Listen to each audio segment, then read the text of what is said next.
So in 2007, when we were trying to get off of the ground, we didn't know how we were going to do it, right? We've already established that. But the one thing that all wrestling companies like to do is start a wrestling school. You need some wrestlers, and they pay a tuition, and then their families will come out and support you, and it just grew from there. That's how it worked for us, guys. And then it didn't, you know? And so wrestling is full of ups and downs and all arounds, and we figured that out pretty quick. So when we were trying to grow our school and grow our talent base, we started kind of putting our heads together. Lee and I talked, Evan Jordan and I talked, the others, what are we going to do? And we came up with this idea to do a one-day fantasy camp. The fantasy camp would be held in my parents' machine shed with the birds and the goats and the tractors and, all right guys, it's true. This was a selling point for us. We thought that if we get them to this building and they feel wrestling like we felt it, it wouldn't matter if there were birds or if there were goats. All that would matter what was in our heart and where we were at. So we do this fantasy camp, and there were 4 guys that I'd never seen before. And one of them was a giant. So I'm about 5'6", and I don't know what he is, but he's quite a bit taller. And so when you have a bunch of guys that are my height, and somebody stands out in entertainment, you want all eyes on that special attraction. And Shawn, to me that day, was that special attraction, and I remember talking with my dad. I remember talking with McMahon and a couple of others, and I remember looking at Shawn and saying to the people around me, I can't lose this guy. He has got to train because he has what I need, and he has what nobody else has, a natural presence. We can teach to the best of our abilities the moves and all of that, but when a guy walks in and has to duck when he's walking through the door, people notice. People notice. And as we got to know Shawn did come back, and he did train with us, and he went from being the biggest bad guy to the biggest fan favorite. And we learned that he's a heck of a talker, and he's a heck of a walker when he's doing that wrestling thing and doing that talking thing. In the early days of CEW, he wrestled as this character Demetrius, right? You probably would be asking yourself what a Demetrius is, and we wondered that too. A lot of people, he wore a mask, a scary mask over his face, and a lot of people wondered if Shawn actually had a mouth. Rural Iowa, man, they believe. And as time went on, he had an incredible, and I would argue that Shawn was our heavyweight champion, and that put us on the map. But I would argue that what really made us a bigger company is when Shawn lost the CW championship to Evan Jordan, and really that was a big cage match, a big moment, and at that point in time, that took us from 150 people a show to 300 people a show. Thank you. That was a very big deal for me, for everyone in here, for Evan. That was a moment. That was a passing of the torch, whether you knew it or not. But that's what we needed. That's what we were looking for. You never know when your time's up, right? You never know when it'll be your last time. And Bridge City Slam 2, I believe, Shawn didn't tell me about this. Shawn's full of surprises.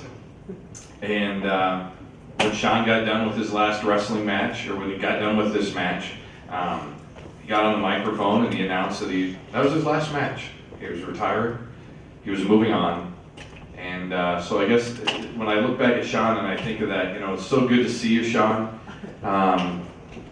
Appreciate the moments, because you never know when they're going to be gone.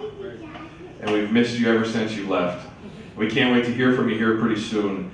But I've spent some time in the last week or so putting together a video that I'd like to share with everybody here right now, to kind of chronicle Shawn's career in Central Empire Wrestling.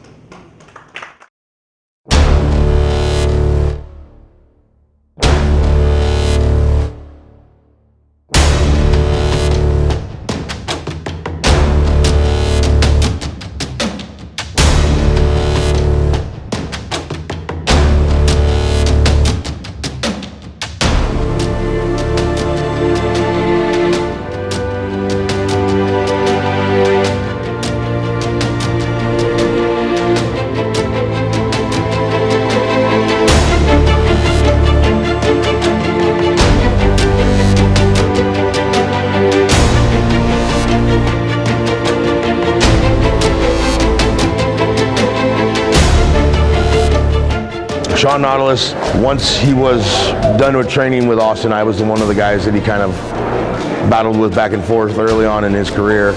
Shawn Nautilus was the guy for CEW. He was the big heel character, Demetrius.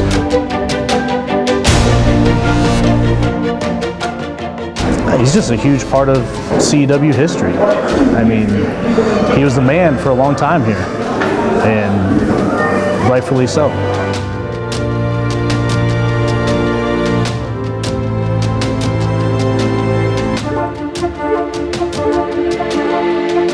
He's one of my favorite people in the wrestling business, even though I screwed up his name and weight sometimes to the point where you take a look at him and he's just this big freaking brute that you know, he could be the biggest of baby faces or he could be the scariest human being on the face of the earth.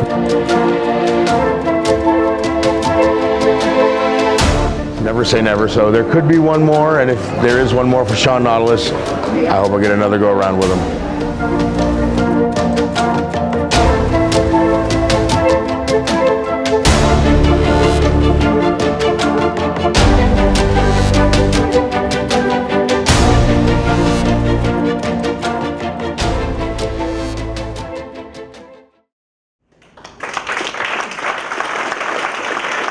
Ladies and gentlemen, here with that, one of the biggest villains and one of the biggest fan favorites in Central Empire Wrestling history. Please welcome Shawn's friend Jared.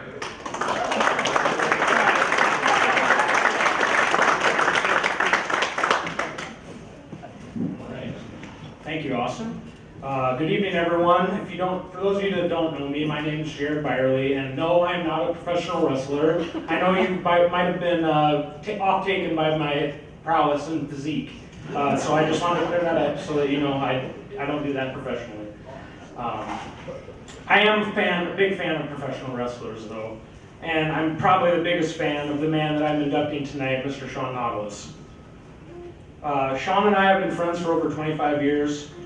We've started hanging out back in our middle school days. He invited me over to watch Monday Night Raw. It's been a big passion of his, professional wrestling, for as long as I've known him. He's my connection to the business. Shawn's one of the most selfless, caring, humble, and hardest working people that I know.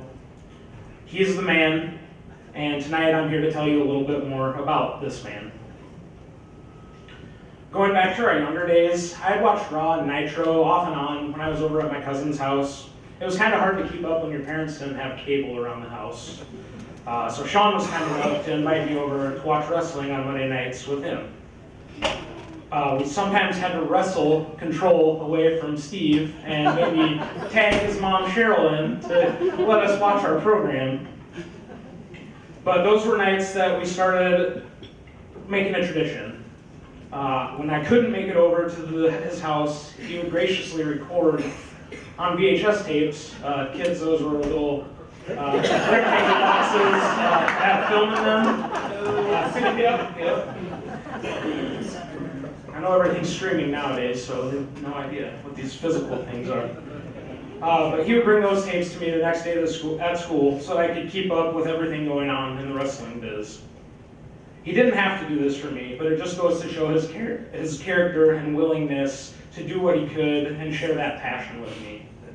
I felt included not just in the professional wrestling world, but in his world as well. We also occasionally got the opportunity to watch some pay-per-view matches, but none bigger than the first WrestleMania that we watched together, which was WrestleMania 18. Shawn and I have watched every WrestleMania together since then. We are even counting WrestleMania 36 during the pandemic when we joined a Google Hangout and stayed on the entire night and talked to each other back and forth about the matches that were going on. Sadly, this year's WrestleMania was a different story. Just like The Undertaker, our streak of watching this event together came to an end. 20-1, heck of a run. Hopefully the Masters Golf Tournament doesn't come in between us and WrestleMania again. Choices were made! Choices were made! Yep. I'm still wondering if I made the right one. I'm going to check for it for a long time. With all of this interest in wrestling, Shawn thought, why not try his hand at it? Starting out, he'd studied and tried to mimic the moves of our favorite wrestlers, but he needed more tools in his arsenal. And this guy used his resourcefulness to build his very own ring out of some spare mattresses, plywood, whatever was laying around the farm.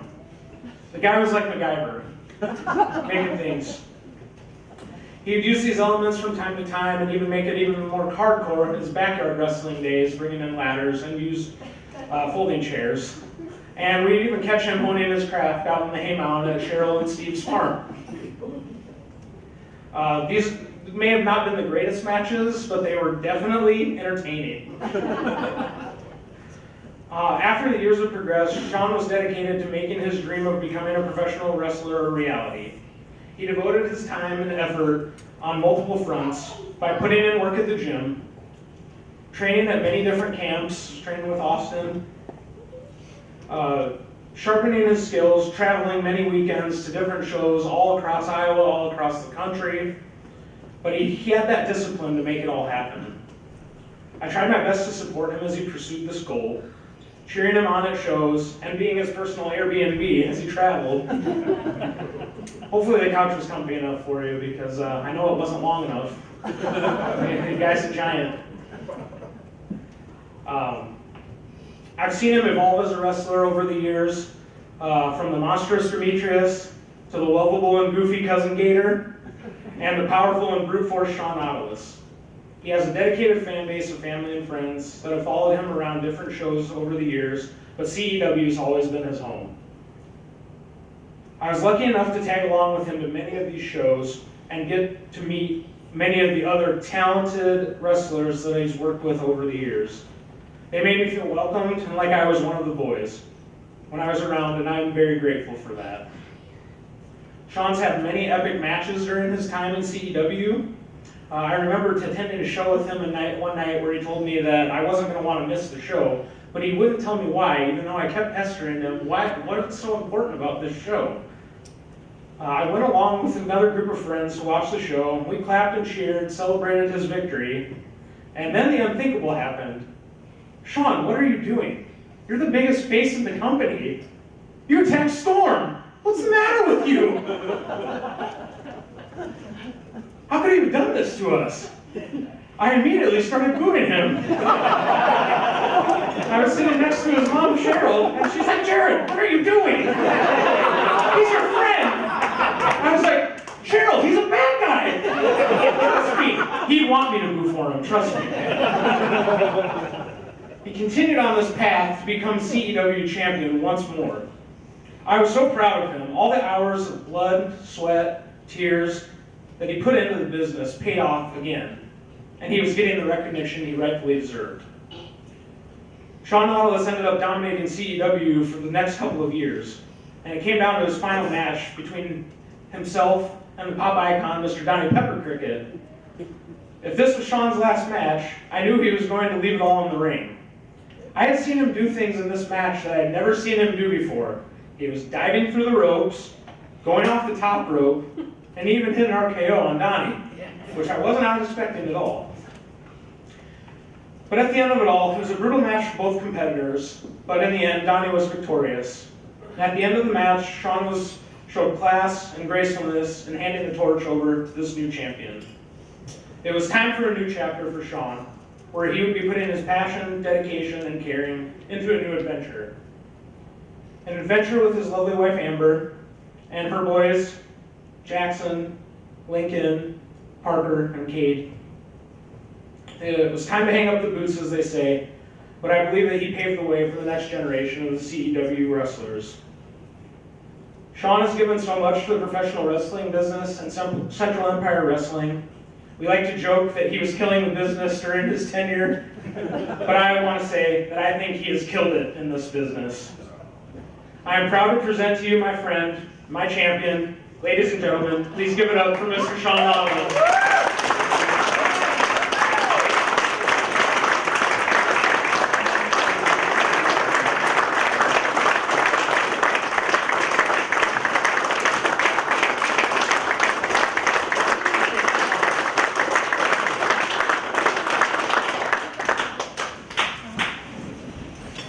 Jared, you haven't done a whole lot in this business, but I just want to let you know you just got to follow Earl Hebner.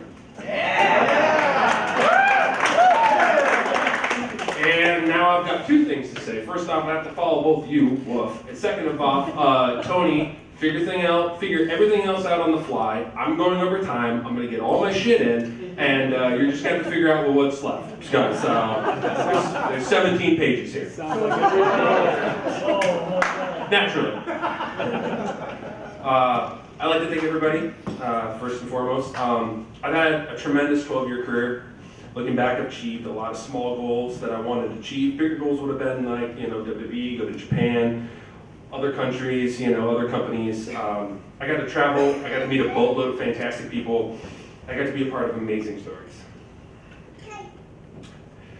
It's going to be emotional. Tonight is not just a celebration of things I've done in CW, but with it being the place that I've wrestled the most at, trained at, met all the people that I'll be talking about this evening, it's the only Hall of Fame that I ever envisioned myself, or probably will go into. So I just don't anticipate another one, which makes this even more special to me. First off, I'm not anywhere in life without my lovely wife, Amber. She's my rock, she's my everything, she's my soulmate. I don't know what she would think with this whole wrestling thing when we first met. Even early on, I missed basketball, baseball, football games to go chase this silly dream. Packing me drinks and food, so I had something better to eat than always go through the drive-thru someplace on the road. Even though she knows I love a sandwich made by that little red-haired girl. Amber, This is great. Amber, thank you for everything. I love you. And for those of you who don't know, the little red-haired girl I just mentioned is Dave Thomas's daughter, the Wendy's logo, which was Jared and Mai's favorite spot to go to when we traveled together, and lived together, and did everything together. Speaking of Jared, again, can we please give a hand for him?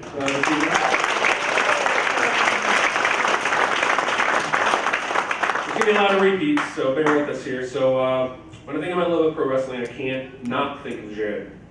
Jared's my best friend. We went to high school together. We were in the same graduating year. We spent countless hours hanging out together, and the majority of that time spent watching wrestling. I was first introduced to wrestling. We're going to Tarantino this a little bit. I was first introduced to wrestling over my aunt's house while I was babysitting, so not much work really got done. I was flipping through the channels and stumbled across Monday Nitro. I was blown away at what I was watching. Turn the page. I was watching Nitro in the early part of the Monday Night Wars. I would do whatever I could to go over and babysit for no money at all. All the work. All I wanted to do was be able to watch wrestling. I would hook up, unbeknownst to them, their VCR, so then I could then record and take it with me. All I would do was rewatch these tapes. They were my pride and joy. Pro wrestling was the perfect thing for me. Even though I participated in sports in middle school, I never saw myself as a kind of athlete. But a pro wrestler, that's for me. You can be athletic, you can be a loudmouth. What fun! As I entered high school, I became immersed in performing arts, specifically competitive speech. It grew my passion for wrestling even more. If I only had someone who loved this stuff as much as me. In comes Jared. I was fortunate that Jared was in speech as well. We both did improv together. We both enjoyed video games, movies, music that tells a story, being loud, and the passion for telling a story. A lot of these things went with wrestling as well. What a friend. I would tape wrestling any night I could and give those tapes to Jared to watch. And as soon as we could, we'd watch and discuss. Up until this year, Jared and I had watched every WrestleMania since 18. We made it a tradition that would find its way to watch the biggest show of the year every year together. Jared had a prior commitment this year, but it's okay. I will only make him feel bad about this for the rest of his entire life, and it will be the sole point of grievance in the friendship divorce course, if we ever get to that point. Rightfully so. All kidding aside, Jared, you and I, we'd be like Sammy and Kevin, the Usos, Edge and Christian, or any other great tag team that came up together in the business. The only difference is Jared was smart enough not to fall down and do stupid spots and destroy his body for 12 years. Jared traveled up and down the road with me plenty of times. I've introduced him to plenty of the boys. I've done just about everything I could to make my best friends part of the business without forcing him to train. But here's the thing about Jared. He'd do it if I really asked him to. Because that's the stand-up, selfless best friend Jared is. Including dues he paid, picking up and taking down rings. This man swept floors, he's picked up chairs, he's done everything he could anytime I've ever brought him to a show. Jared, thank you for supporting me on my journey. Thanks for sharing this passion with me. For all these years, thanks for being the best friend a guy could ever ask for.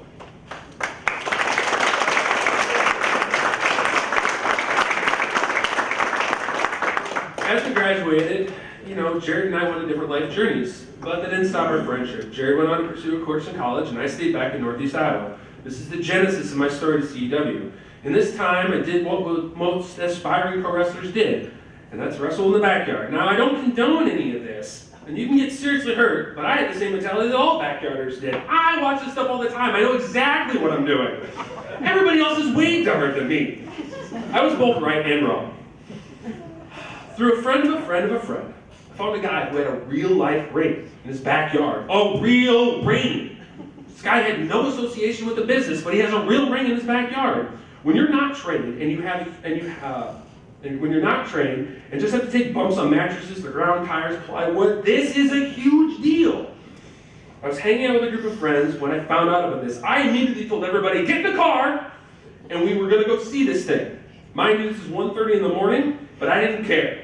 We piled into my car and we drove 30 minutes to go see the ring.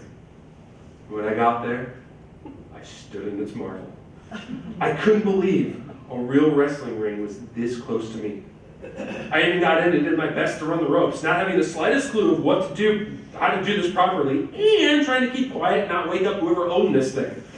Over the next few months, I would meet up with the owner. He would train me, and I would have matches. Regardless, it was a dream come true. Even if I never got to be professionally trained, I was starting to feel like this dream of being a pro wrestler was coming true. Until I met Royce. Now, he's not here tonight, but Royce, also known as Ryan Kensei, was in my training class when I started in CEW, and we first met in the backyard wrestling circle of friends. Royce told me to come check out this CEW place and say hi. The venue was my first experience of independent wrestling. Royce and I didn't actually end up talking at the show, but we did exchange messages and emails regarding the show. He then informed me, and it's been so long I can't remember how exactly it kind of came up, but he said that the same company was going to go put on a day camp. I proclaimed that I was in, and I was just let me know where and when. So, I made it to the Bayless farm the Sunday morning of the camp. I was so excited. I remember I barely slept, and I left my place way too early. I think the camp started at like 10 or 11. I was there by 9. Mind you, I'm only like 2.5 hours away from my home in West Union, so I mean, I was a little early riser there. This morning for me was like the Everest. I felt like when I think nothing would ever happen with pro wrestling, here it is, starting right before my eyes. Others that were there that day, Stephen Stonebreaker, Evan Jordan, Underdog, Mick Mayhem, Owen Donovan, and a few others. At the end of the time that I could be there, and I'll explain my whole schedule coming up here, Austin pulled me aside and said, you have a real knack for this. Here's what I'm willing to do. Keep the money for the camp. Don't pay me. I'm willing to train you if you want, and you can do this for real. I said, where do I sign up? He told me how much it was going to be. We worked out a payment plan, and just like that, I was going to be trained to be a pro wrestler. My journey to getting trained isn't like most modern trainees. Early on, everything wrestling related was a jaunt for me. I lived up in the northeast corner of Iowa, so nothing for me was close until about 2 years later in my career, or 2 or 3 years of the latter part of my career. But when the vets in the business asked me about my training, I would tell them the story, and they looked shocked. Most of them who shared a locker room, at the time with me, see a young green kid like me, didn't expect to hear what they heard. While I wasn't wrestling, I worked at a pizza restaurant local to me. And if you wanted to make money in the restaurant business, then you better be ready to work weekends. With that, here's my weekend for a year straight. Mind you, this is when I started. I would get to work on Friday about 3 p.m. I would work most Fridays until at least 10:30 because that's when the restaurant closed, and sometimes well after because if a call came in at 10:29 and somebody wanted a pizza, we would just keep going. I would then get home, shower, change into whatever I was going to wear for training that Saturday. Primarily athletic shorts and t-shirt. I'd pack my gear bag with my knee and elbow pads, my boots when I finally got them, some waters, and climb into my car and hit the road. I would then drive about halfway, just north of Cedar Rapids. There's a gas station that sits where County Road and I-380 kind of come together. I would park my car in the back of that gas station truck stop, and I'd lay the seat back and try and catch some sleep. Yes, for 50 weeks it was. Only because of the dead of winter, I think there was like 2 weeks where I just didn't want to sleep in the cold and I just got up early. But the reason was, depending on how work I laid the night before, when I drove all the way down, I actually got 1 hour extra sleep than if I got up early. So, sleeping in my car was the way to go. Then I would wake up that morning and I would drive the rest away, and I'd swing through North Liberty, pick up McMahon. I would then truck on over to Wellman for training. We would train from 9 to noon, or at least that's what I would. I'd then climb back in my car, drop off Mick, take unless he had a different ride home, grab some food, usually Wendy's off the Hawkeye Downs exit in Cedar Rapids, get home, shower quick, and be down at Pizza Place at work for 3. Every weekend. For a year. This was my life. I didn't see my friends, didn't get to hang out with my family much. I was doing this. I put 36,000 miles in my car that first year just driving to training. And that's not including all the shows we did. On show days, we would train, break down the ring, load it on the trailer, haul to Oski, set it up, let the show before the show happen, have the show, then break the ring down and put it back on the truck again. Most times the truck would come back, and that next Saturday it's like, well, first thing for training is let's set up the ring. Great. You know, that would have been your chance to sneak that machinery in. I think this lifestyle resonated with veterans that I was around in my early days, and it showed my passion and my determination. Austin and I were talking a few weeks back, and said we wish we had pictures of the barn, the machine shed, what we're all talking about. And just like Don described, said barn was really just your typical Iowa machine shed, pole shed.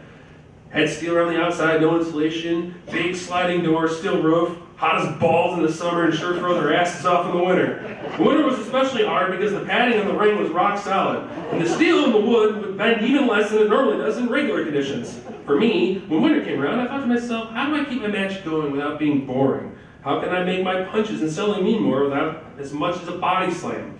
Nobody wanted to take a bump in the winter, and I don't blame them. Lots of light bulb moments happened in that barn. Lots of things learned. Great,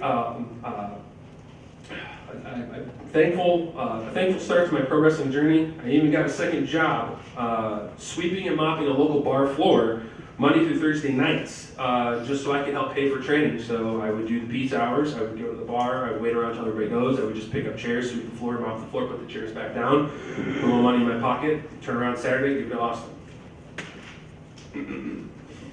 I just want to say thank you to Evan Jordan, Steven Stonebreaker, Royce Curse, and Gary Adams, or Tommy Ace for those that don't know. These are my earliest wrestling brothers. We didn't always get along. We didn't always see eye to eye, but I'm thank you for always putting up with me no matter how wrong or right I was. You were instrumental in my training. Thanks for the stories, taking bumps, the potatoes, and all the other dumb stuff we did because we didn't know how to work.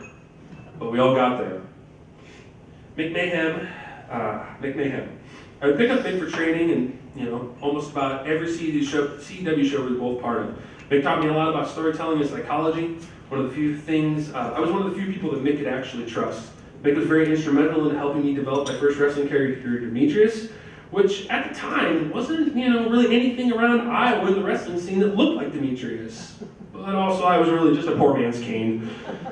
All kidding aside from Mick, Mick helped me learn a lot early on. And I don't think without those fundamentals I could have evolved. Thank you, Mick. Thanks for the knowledge, the car rides, the stories from your wrestling past, and the ability to win the world title by randomly guessing a song on the radio within 15 seconds of hearing it. Game we played. So here we are, done with training, working CEW shows every time Austin had one. One of the biggest guys in the roster, until my run with Donnie Pepper Cricket. I'd worked with Donnie on a number of occasions, and each time we went on to Went to the learning tree. Whether we meant to or not, Donnie was versatile. He had the most heat. He was the most hated. He was the most loved in any situation. And even sometimes switched back and forth mid-match, beyond me. Donnie also had my heart because of how well he could execute comedy wrestling. He can do the silliest things in the match and get people sucked in and super invested. He also taught me that there's a time and place for that. One of my favorite matches with Donnie and I had was in APW, another company that I happened to work for. We didn't talk to each other the whole day, and I thought he was mad at me because, I feel like he's like avoiding me. Right as this music hits, now mind you, this is like 5 hours we've been together, and he hasn't said a word to me. He's like walking away, or out the pee, whatever. Right as music, he goes, "See you out there, kid." I was like, what the hell just happened? I was still green, I hadn't even gone over anything. I'm like, crap. We went out there, did things old school, called it the ring. It was one of my most memorable matches with Donnie until the CEW Heavyweight Championship. My very first title I ever won was the CEW title. It was in Sigourney, Iowa. It was at a Relay for Life. Donnie and I wrestled in the main event, which was on at like 2 in the morning, I think. Despite the time, we actually had a good crowd. In typical Donnie fashion, he comes up to me and goes, "Hey, let's move the crowd with us.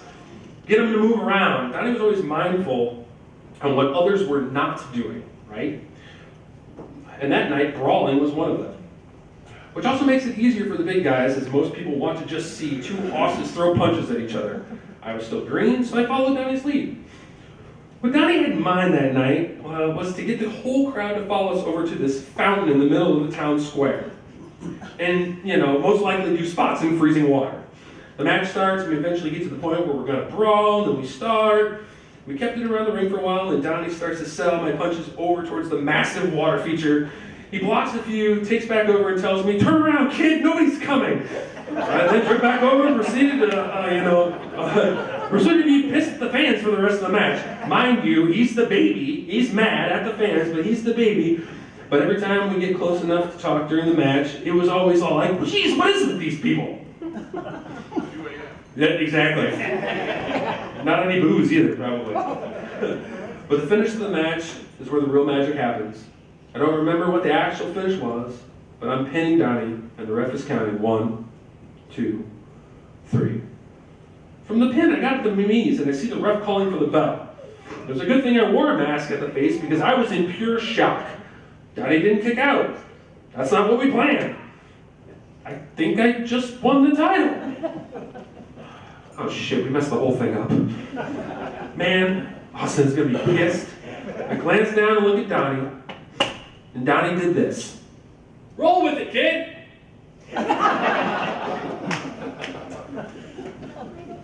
I'm reading the part where I tell myself to make the face.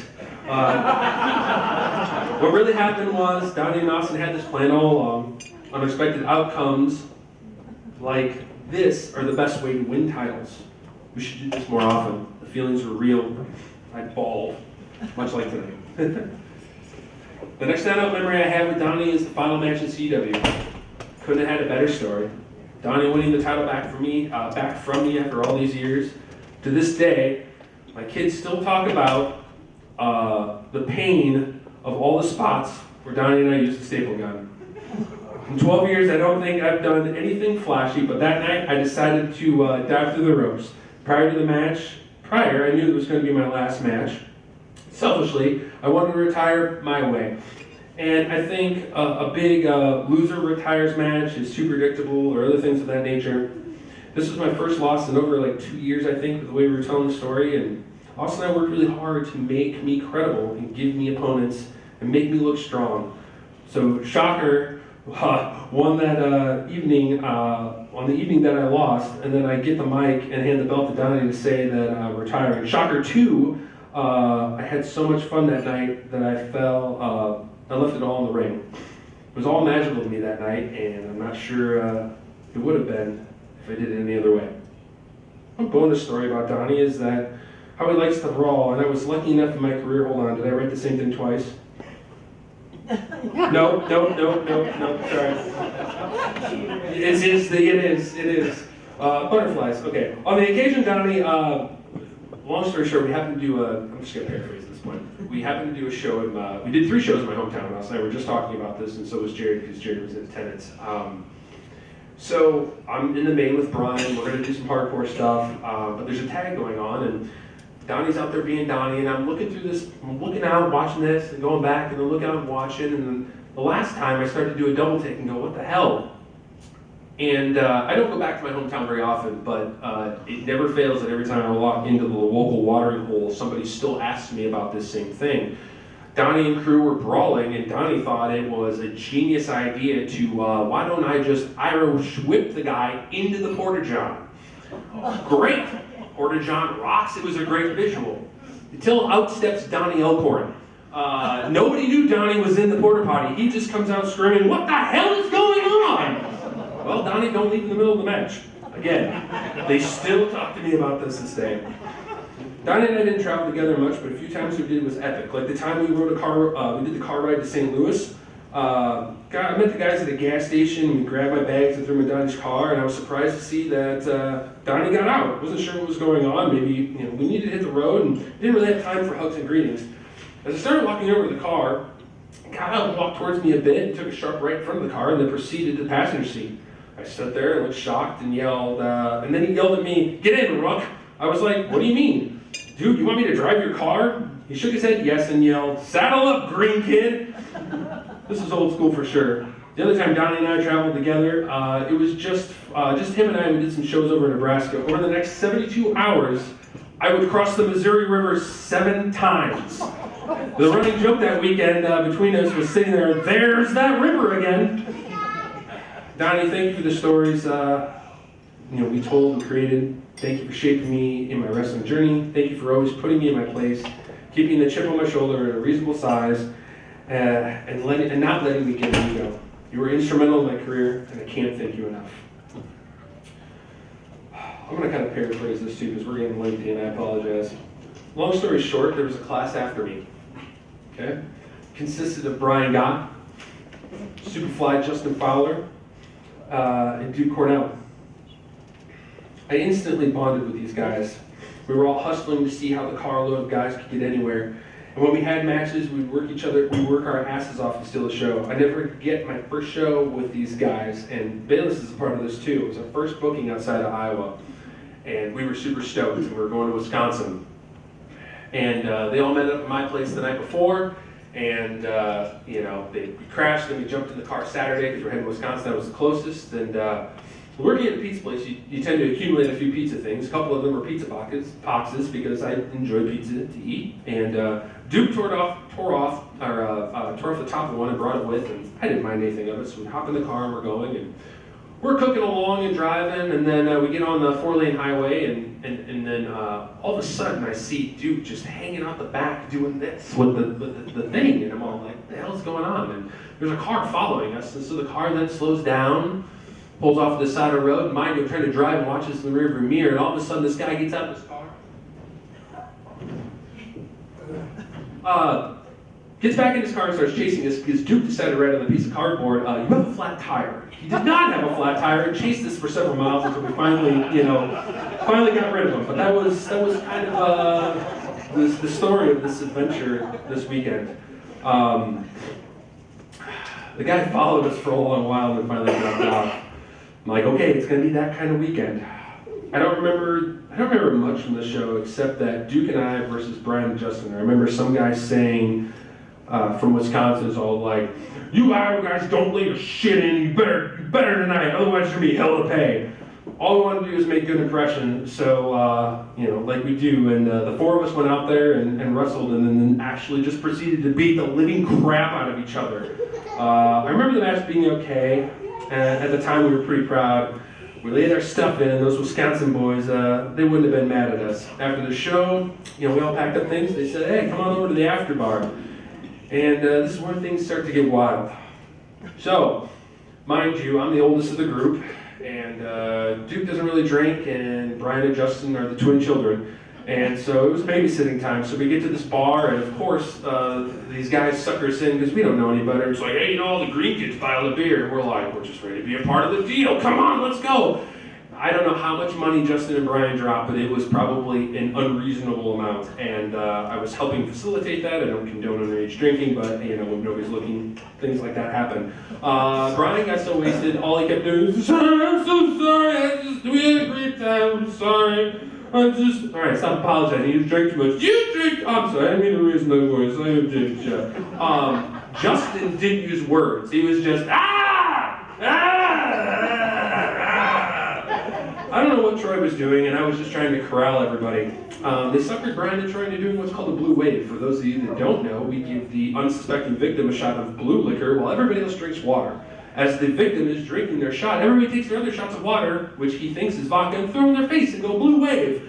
The first time was a surprise. The other times that they did it, they thought they were going down a damn slip and slide. We stumbled into Quick Start to try to get ourselves food, like any pro wrestlers would do, and raid a gas station. Justin brought some roller bites, if you're familiar with Quick Start, then threw them up 10 minutes later and goes, "Oh man, spicy gimmick." It was a night of memories. We had to make another town, so we climbed in the car and did our best to get there, but we were all tired and too poor to buy a hotel. So after arguing about which parking lot we're going to sleep in, I just pulled into a drive and we went to bed. Unbeknownst to us, I got us, no joke, not making this up. I'd like to elaborate and embellish a little, but I kid you not, I parked us right on the pitching mound of a Little League baseball field. The dads were all wondering how we were going to get the car out, and we were all still half asleep. The one thing that about nearly tore all of our friendship apart was the alarm clock that nobody was taking claim to. Alarm clock went off, I looked at Brian, Brian looked at me, I looked at Troy, Troy looked at Brian, Troy looked at me, and we're all like, "Yeah, you turn that off? You can turn that off. It's not mine." And we proceeded to yell for about 5 minutes. Then drunk Justin goes, "Oops." Never fails. Never fails. So the other thing is going to that second show for this double shot, and I don't remember much about that one either. But mind you, Austin's role in this is this guy rented Austin's ring and cage. And the venue doors were too short to fit the cage in the first night, so they figured out something else, but they did a cage match the second night. And I'm pretty sure he stiffed you on your money. He did. Horrible weekend. Yeah, it was. I have written down, I don't remember much of the second night, but we had the same match again, and everyone dipped. And then it was up to us four to help tear down the ring. And I write, I'm pretty sure if we weren't there, Austin and Kelsey would still be tearing down the ring to this day. It was around this time that I felt that all four of us started to be bigger players in CW. Some of us, some of the other outside talent that Austin would book came and went away. I want to say shout out and thank you to guys like Gage Octane, the top guy Terry, and a few others, Mark Sterling, some of the other Missouri guys. Not to mention that Brian and Justin started training the other class of wrestlers, and Austin took a chance on a couple of dudes from a little company called APW. These APW guys came in, and I watched the show, and they blew me away. They were doing stuff that I don't think we were doing. It was a great change, and it was a catalyst to even longer lasting friendships. Thank you to Josh Donner and Jeremy Hall, two of the main guys that booked me in APW. APW has always been my home away from home. Thanks for the Mylodome Memories, the Shockmaster Rib, dance fighting, the Homeless Express, and for all the hell we raised at the bar across the street. Joey Anderson was a part of that group. Justin is still a good friend, but we never talked as much. But to Duke Cornell, Joey Anderson, and Brian Gott, thank you for sharing the road, your homes, and your life with me. You guys have been my opponents, partners, coaches, and everything in between. Most importantly, you're my brothers, my second family. I love you guys more than you could ever know.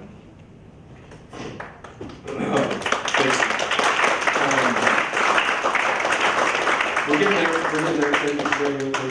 I'm trying to sum this up. Okay, here we go. At this time, it's been a few handful of years, and CW shows kind of came fewer and fewer. I was also wrestling all over the state. I also worked for PWP, Magna Pro, APW. Anytime that Austin had a show, though, I would do whatever I could to, stand by Austin. He was my, first and foremost. I'm not sure when it was, but I remember having a conversation with Austin. He said that he thought about closing the doors for a while. Brian and I wrestled for the title that night. I remember having a good match with him. We took a super fun picture at the end of some of the CW originals, and then that was it. I didn't hear from Austin for a while. Hell, honestly, I didn't think ECW would ever start up again. When Austin gave me a call, he said he wanted to start booking selected people, and this is at least a couple years after he kind of took a break. I was excited to jump back in the saddle, but for the first couple of shows, he didn't involve me. It's fine. He brought me in the right way and built me up in the right way. I was unstoppable. It was a hell of a story. This is the strong, like my babyface run, where they threw people at me like Storm Thomas, Mike Orlando, Danny Duggan, Trevor Murdoch, to name a few. Speaking of Trevor, special thanks to him. He taught me so much about psychology in my latter part of my career. He also helped me be more confident calling things in the ring. He's old school in a new school world, and I think he would appreciate what I brought to the table. Then it was time to shake things up. We were building me up, and Austin just threw about everybody he could at me. Well, now what? He wasn't the only one thinking that too. But where do we go from here? Austin gives me a call one day and says one of his infamous lines. Hey Shawn, question for you. What do you think about going heel? I was actually thinking the same thing. We chatted for a while and waited for the right moment. I did a run-in in a steel cage match between Storm and Rory.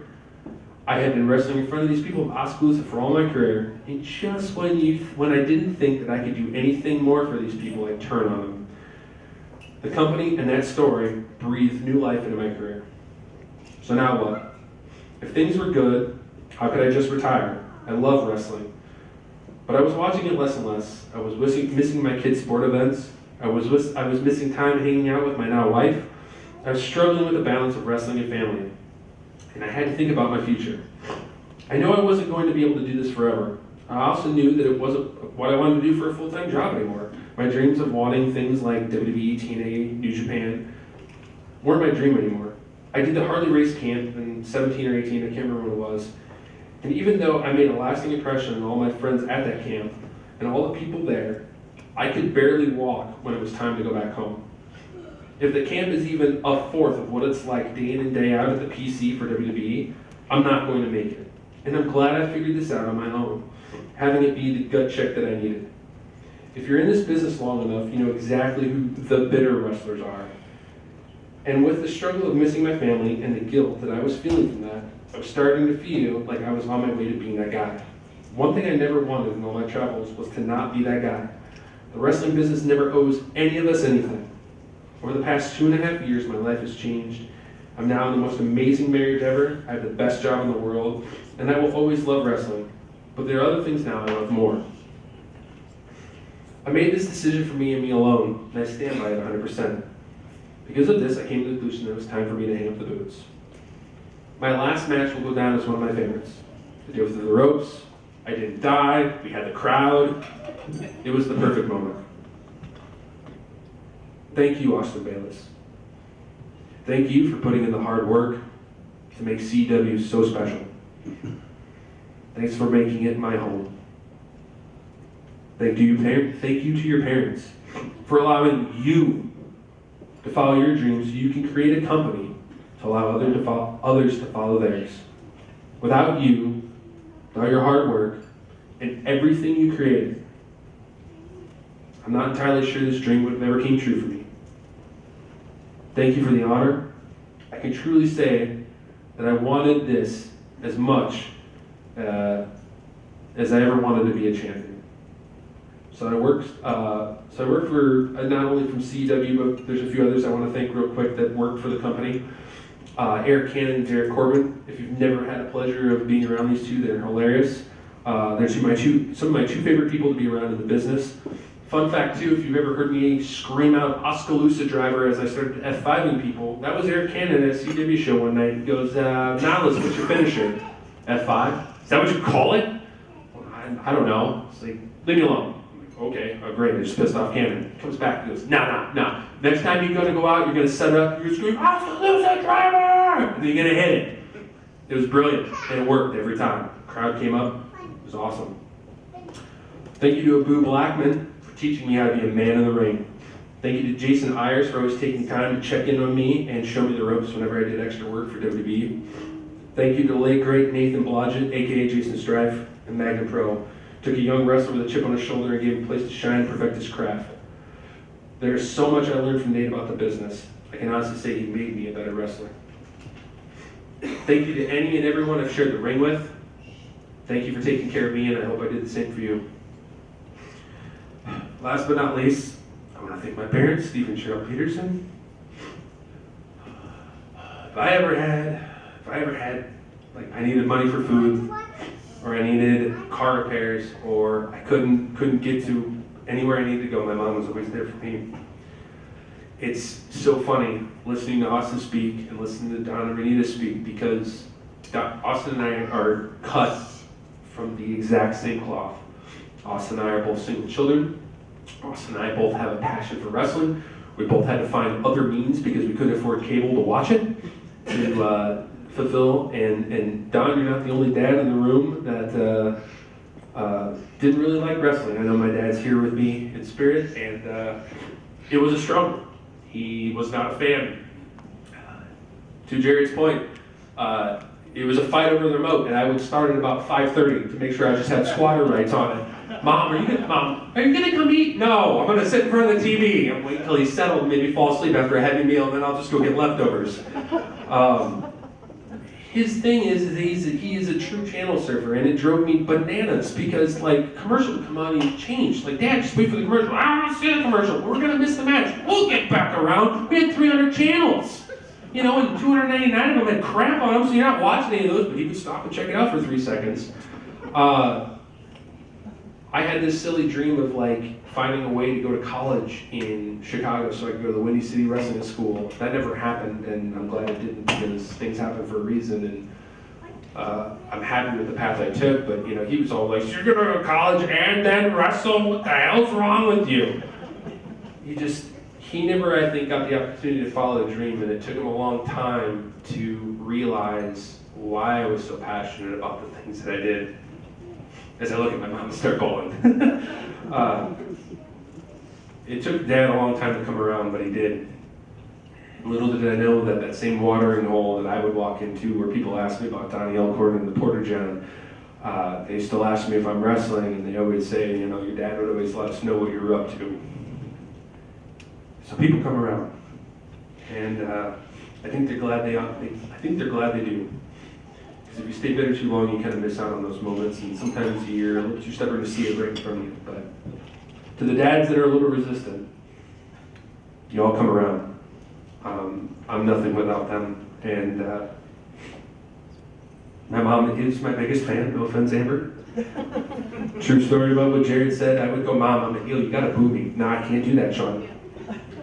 Everybody else is gonna boo me. The hell with them. I'm your mother. Okay, well, point's been made. Here she is tonight, and still bringing up those memories. Mom, I love you, and I couldn't have done any of this without you. With that being said, I think I've talked long enough. I'm sorry I took all your time.